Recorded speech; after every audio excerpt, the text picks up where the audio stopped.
दहेज, समाज क्या कहेगा। हमें तो आपकी बच्ची पसंद आ गई है। हमारे लड़के की कद काठी के हिसाब से देखे तो दोनों की जोड़ी बहुत अच्छी लगेगी। जैसा आप सही समझे।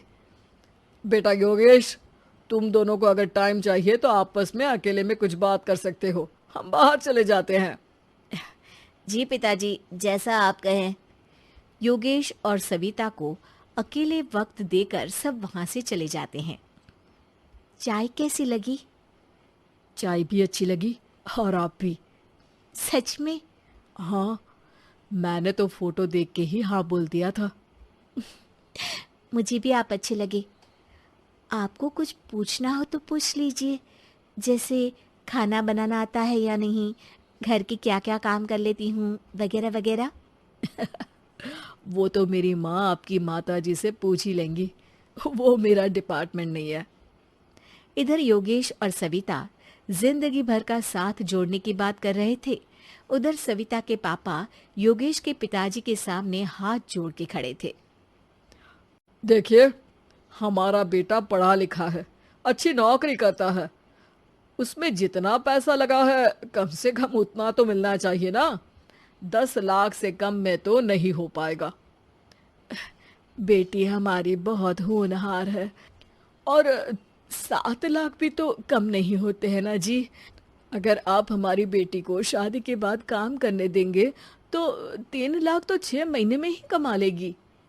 हमारे घर में ये सब नहीं होता। औरतें घर संभालती हैं और आदमी बाहर के काम। जरा मेरी बात तो समझिए। एक कार देने के बाद 10 लाख रुपए नगद देने में हमारी कमर टूट जाएगी। और इसके अलावा टीवी फ्रिज तो देना ही पड़ेगा। शादी की तैयारियां, मेहमानों की पूछ परख, बारातियों का स्वागत। बेटी की शादी में बाप पर बहुत दबाव होता है जी।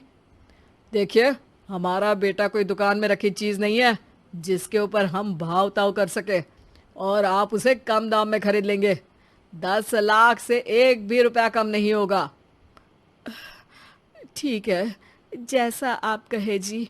पर आधा पैसा अभी और आधा कन्यादान के वक्त दे देंगे। अरे, इसमें भी किश्त मांग रहे हैं आप? हमने तो सोचा था कि अच्छा परिवार होगा आपका। अच्छा ही परिवार है देवनाथ जी, पर पैसों की थोड़ी तंगी है ना, वरना सब ठीक ही है हमारे परिवार में जी। देवनाथ वहां से अपने बेटे योगेश को लेकर चले जाते हैं और कुंडली मिलवाई जाती है। 36 में से 32 गुण मिलते हैं। जल्द ही शादी का मुहूर्त भी निकल आता है। अब कन्या को बुलाइए। आओ बेटी, यहाँ बैठो, योगेश की बाई और। मंत्रोच्चार शुरू करते हैं। मंगलम भगवान विष्णु मंगलम गरुड़ध्वजा मंगलम। सविता के पापा सविता और योगेश के बीच में जाकर बैठ जाते हैं। बेटी, तेरी माँ को यहाँ बैठना था, पर तेरी विदाई नहीं देखना चाहती होगी शायद, इसीलिए पहले ही चली गई। बाबा, हंसी खुशी का माहौल है। रोने का समय तो विदाई के वक्त होता है ना, तब ये इमोशनल अत्याचार कर लेना। अभी तो मुस्कुराइए, कैमरा आसपास ही है। तभी पीछे योगेश के पिताजी आ जाते हैं। अभी तक पैसे नहीं आए आपके यहाँ से? उठा लूं क्या बेटे को? आते ही होंगे। मैंने अपने छोटे भाई को व्यवस्था करने के लिए कह दिया था। अरे तो जल्दी कराइए ना, वरना देर हो जाएगी। समझ रहे हो ना आप? योगेश और सविता दोनों एक दूसरे की तरफ देखते हैं। सविता चाहती है कि योगेश कुछ बोले, पर योगेश अपना मुंह दूसरी तरफ फेर लेता है। पापा, कितने पैसे की बात की है आपने? अरे बेटी, तुझे इससे क्या मतलब? मेरी डील की है ना, तो मुझे तो पता ही होना चाहिए। कन्यादान की विधि शुरू करेंगे। तभी योगेश के पिता वापस वहां आ जाते हैं।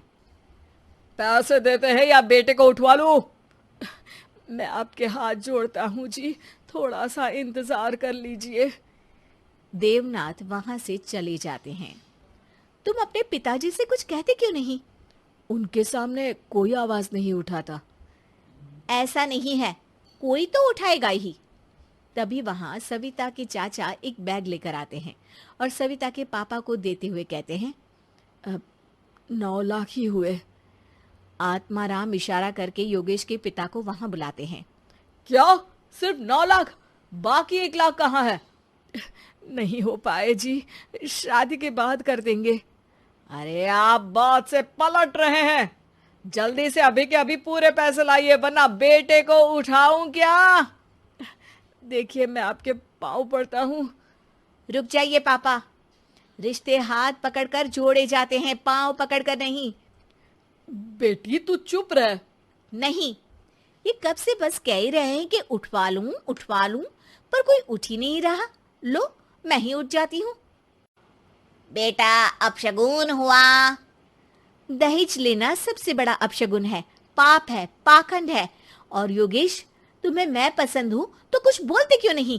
और तुम्हारे पिताजी, अरे देवनाथ जी, आपके नाम में ही बस देव है, काम तो आपके असुरों जैसे हैं। पर गलती आपकी नहीं, गलती मेरे पिताजी की है, जो आप जैसे लोगों को घर की दहलीज भी चढ़ने देते हैं। लेकिन एक बात साफ है, मैं आपके घर की दहलीज कभी नहीं चढ़ूंगी। अरे बेटा, समाज क्या कहेगा? यही कहेगा कि सविता के भीतर की माँ दुर्गा जाग गई थी, जिसने पापा के खिलाफ, गलत के खिलाफ आवाज उठाई।